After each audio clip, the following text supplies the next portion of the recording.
Former Crimson girl Brooke Stoner was once just like the girls in her dance class, carefully thinking about every step across the floor.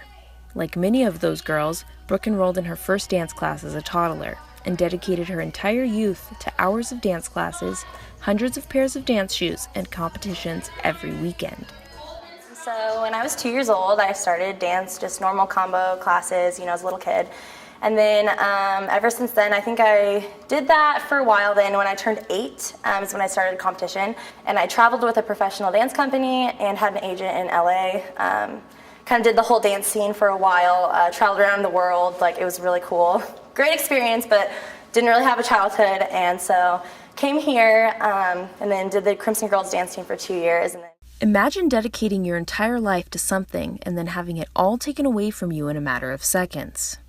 In the summer of 2015, when the Crimson Girls returned to Pullman for rehearsals, Brooke tore her ACL and meniscus only 2 days into the first week of practices. There was a slippery spot on the floor, and so I had slipped and kind of tweaked my knee, and I was like, oh, it's no big deal, I'm okay. So we taped it up. I kept dancing the rest of the week.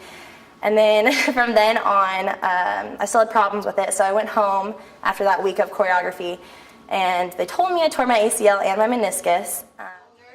2 weeks after finding out the severity of her injury, Brooke was already getting surgery in hopes of being able to return for the season with the Crimson Girls.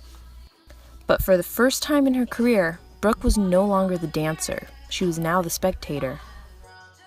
It was really hard, but I think it prepared me a lot to not do the team this year, just because it was hard to be behind the scenes and not dance, because I've only danced since I was 2 years old. I don't know anything different. But kind of being behind the scenes and getting the coaching aspect of it, and it was actually a really cool experience for me, because I am always the dancer and not the coach. So it was a cool perspective, and it definitely helped me to kind of lose the dancing aspect. It's now been over a year since Brooke's injury. Instead of dancing in Martin Stadium on Saturday nights, Brooke has taken on a new role teaching dance classes at Sanctuary Yoga Bar and Dance. My love of dance is just growing still, but just in a different way, because I get to teach little kids and help them love dance just how I did, so it's awesome. Although Brooke can no longer dance the way she used to, she hopes to inspire her students to be confident dancers and to work hard at achieving their goals. With that, she says, they can achieve anything. Reporting for Murrow News Central, I'm Rose Kabbalah.